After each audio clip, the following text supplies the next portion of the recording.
আমি এখন সত্ৰ সম্পৰ্কত আয়োগ গঠন কৰি দিছিল।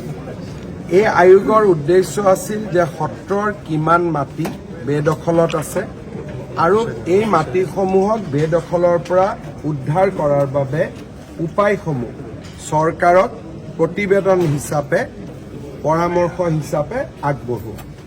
মই অত্যন্ত আনন্দিত যে প্ৰায় 150খনতকৈও অধিক সত্ৰ ভ্ৰমণ কৰি আৰু বাকী বিভিন্ন ধৰণে সত্ৰাধিকাৰ বা সত্ৰৰ লগত জড়িত আটাইৰে সৈতে কথা বতৰা পাতি দুটা খণ্ডত সত্ৰ আয়োগে এখন বিস্তৃত প্ৰতিবেদন চৰকাৰক দাখিল কৰিছে।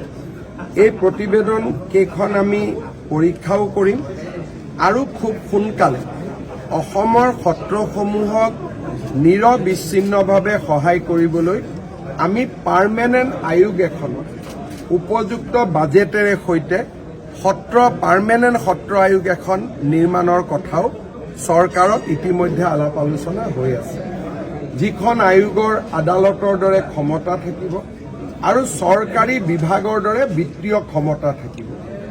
এই সম্পৰ্কত আমাৰ চিন্তা চৰ্চা চলি আছে। ছেপ্টেম্বৰে হওক বা ফেব্ৰুৱাৰীয়ে হওক আমাৰ এই চৰকাৰখনৰ কাৰ্যকালৰ ভিতৰতে সেই আইনখন আনিবলৈ আমি চেষ্টা কৰি আছোঁ। আজিৰ প্ৰতিবেদনখনে এই ক্ষেত্ৰত আমাক যথেষ্ট সহায় কৰিব। মই সকলোলৈকে ধন্যবাদ আছোঁ। আমি এখন সত্ৰ সম্পৰ্কত আয়োগ গঠন কৰি দিছিল। এই আয়োগৰ উদ্দেশ্য আছিল যে সত্ৰৰ কিমান মাটি বেদখলত আছে আৰু এই মাটিসমূহক বেদখলৰ পৰা উদ্ধাৰ কৰাৰ বাবে উপায়সমূহ চৰকাৰক প্ৰতিবেদন হিচাপে পৰামৰ্শ হিচাপে আগবঢ়োৱা।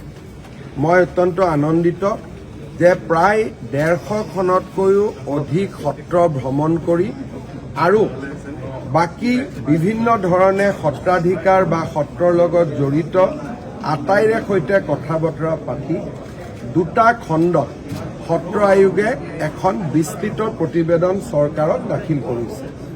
এই প্ৰতিবেদন কেইখন আমি পৰীক্ষাও কৰিম আৰু খুব সোনকালে অসমৰ সত্ৰসমূহক নিৰবিচ্ছিন্নভাৱে সহায় কৰিবলৈ আমি পাৰ্মানেণ্ট আয়োগ এখনত উপযুক্ত বাজেটেৰে সৈতে পাৰ্মানেণ্ট সত্ৰ আয়োগ এখন নিৰ্মাণৰ কথাও চৰকাৰত ইতিমধ্যে আলাপ আলোচনা হৈ আছে, যিখন আয়োগৰ আদালতৰ দৰে ক্ষমতা থাকিব আৰু চৰকাৰী বিভাগৰ দৰে বিত্তীয় ক্ষমতা থাকিব।